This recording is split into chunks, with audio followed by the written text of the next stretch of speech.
Shalom adik-adik. Di sini kakak akan membawakan suatu yang istimewa, yaitu kakak akan menceritakan buku tanpa kata. Kira-kira adik-adik tahu nggak ini buku apa? Di sini buku tentang berisi Injil, tentang firman Tuhan yang Tuhan Yesus ajarkan. Nah, yang halaman pertama yaitu warna apa kira-kira adik? Ya, warna kuning. Warna kuning ini melambangkan suatu tempat yang dimana tempat itu terbuat dari emas semuanya. Mau dari segi tembok, rumah, dan setiap jalan terbuat dari emas. Nah, kira-kira adik-adik tahu nggak tempat itu namanya apa? Ya, namanya adalah surga. Di dalam surga kita bisa melihat suatu banyak keindahan. Di dalam surga juga di situ tidak ada penderitaan, kesusahan, kesakitan. Karena di dalam surga kita terus bersuka cita dan bergembira.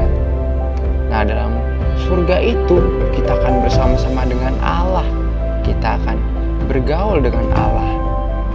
Kita bisa berbicara dengannya. Kita bisa memuji dan memuliakan namanya tanpa suatu penderitaan atau apapun itu. Nah, kira-kira adik-adik mau nggak masuk ke dalam surga? Pasti mau dong, tapi ada satu yang menghalangi. Kira-kira apa ya adik-adik? Ya, yang menghalangi yaitu dosa. Dosa diidentik atau dilambangkan dengan warna hitam ini. Karena dosa yang menghalangi kita untuk masuk ke dalam surga. Dosa adalah perbuatan yang tidak patut di hadapan Tuhan. Kita menentang Tuhan, kita melanggar perintah Tuhan. Kita sudah tahu apa yang baik, tapi kita tidak mau melakukannya, sehingga kita sudah berbuat dosa. Ya, karena semua manusia telah jatuh ke dalam dosa dan telah kehilangan kemuliaan Allah. Jadi Allah akan menghukum kita atas setiap dosa-dosa kita.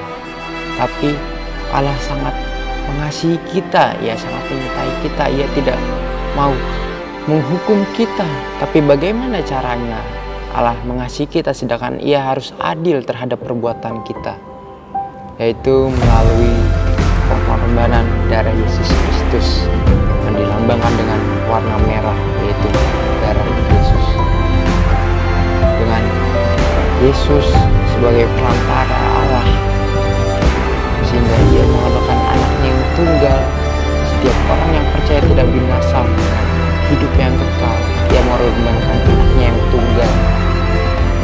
Dia rela disalib, disiksa, sampai mengeluarkan darah yang begitu banyak untuk umatnya yang Ia cintai, umatnya yang Ia sayangi, yang Ia kasihi, yaitu kita.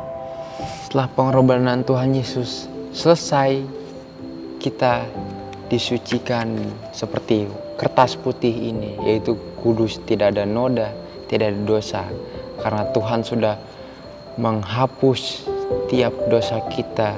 Ia telah menebus kita dari dosa-dosa yang telah kita perbuat. Nah, dengan kita suci ini, kita bisa bertemu dengan Allah kembali. Kita bisa masuk ke dalam sorga yang setelah kita disucikan oleh pengorbanan darah Yesus Kristus, kita bisa masuk ke dalam surga. Nah, sekarang adik-adik, maukah adik-adik menerima Yesus Kristus sebagai juru selamat kita atau sebagai juru selamat adik-adik? Jika iya, mari kita berdoa.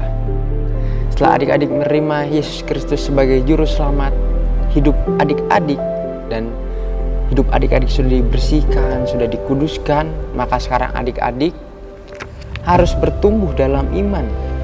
Harus terus menumbuhkan rasa iman adik-adik. Bagaimana caranya? Yaitu sering-sering baca firman Tuhan setiap hari, sering beribadah, sering berdoa, tidak melakukan dosa itu kembali, takut akan Tuhan, dengar-dengaran orang tua. Maka iman adik-adik akan terus bertumbuh seperti halnya dengan pohon yang terus berbuah. Begitupun dengan adik-adik. Iman adik-adik harus terus berbuah setiap harinya. Oleh sebab itu adik-adik, kita harus percaya bahwa Yesus Kristus telah menyelamatkan kita dan kita harus bertumbuh terus dalam imannya. supaya kita bisa masuk dalam kerajaan surga dan hidup kekal yang kita terima oleh daripadanya. Ya, kiranya adik-adik telah mendengarkan buku tambah kata dari saya supaya hidup adik-adik bisa berkenan kepada Tuhan dan menjadi lebih baik. Ya, shalom, dadah.